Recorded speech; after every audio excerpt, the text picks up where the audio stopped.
Cancer is a tough fight, but imagine facing it with your husband stuck on the other side of the world.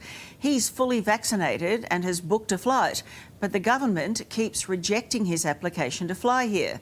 Now he's racing the clock. That was the day that that nearly broke me.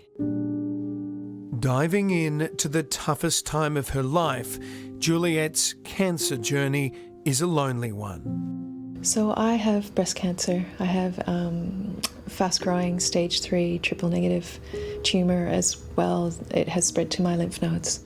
The 52-year-old receiving her diagnosis on New Year's Eve. It felt like my heart was like a glass hitting the tiles and the pieces just went everywhere. And for a couple of weeks, I couldn't even say the word cancer out loud. Since then, she's faced down 5 months of chemotherapy as well as the physical toll that has taken. But the biggest challenge still lies ahead, with a double mastectomy and surgery to remove her lymph nodes scheduled for next month. The impact of that will be that during that 4 to 6 week recovery, I won't actually be able to lift my arm.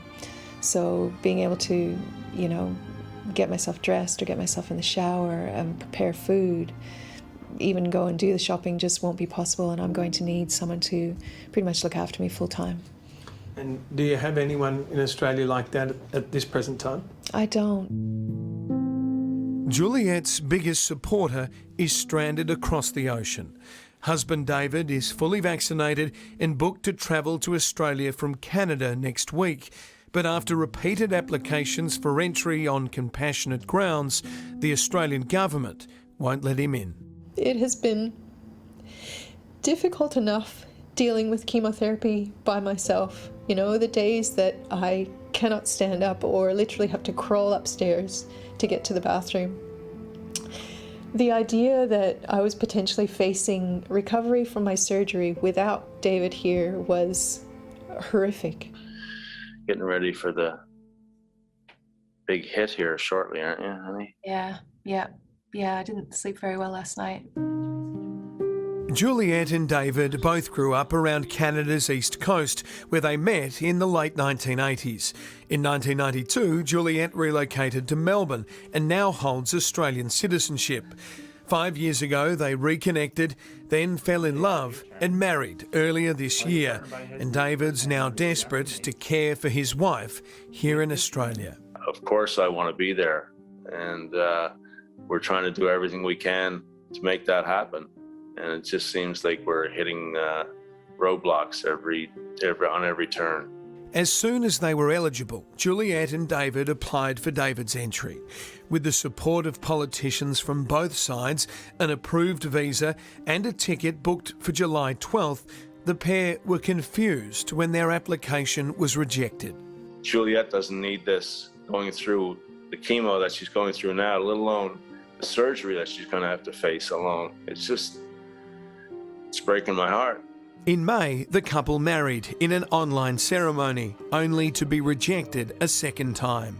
When authorities asked for evidence that the marriage was legal in Australia, they provided it with help from lawyer Deshaun Nikolic. There really isn't any doubt about the validity of their marriage. We've provided ABF with a letter from a family law specialist in Australia confirming that under Australian law that is a valid legal marriage. After a third rejection, the couple's fourth application included years of evidence proving their relationship, handing over pages of correspondence, records of shared finances and wills, naming each other as the beneficiary to federal agencies, only for the weary couple to be told for a fourth time, no. That date has been booked, and to change a ticket now is... some of the prices are gone anywhere from $5,000 to $35,000 for an economy class ticket to Melbourne, Australia.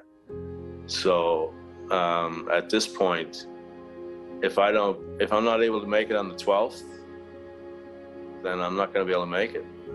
With David's travel date fast approaching, Mr. Nikolic has lodged a fifth application. I don't think that there is a valid reason to make a finding that this set of circumstances is not compelling enough to allow David to enter Australia. Meanwhile, the couple are hoping the tide will change and our authorities will show some compassion. Regardless of whether they want to honour the marriage or think it's legit or not, it's really not about that. It's about me going down there to take care of the person that I love. She has no one down there, so, you know, it breaks my heart. Since we became involved, Juliet's been contacted by the Australian Border Force about assessing the exemption application. Hopefully it will be approved in time for David's flight next week. We'll keep you updated.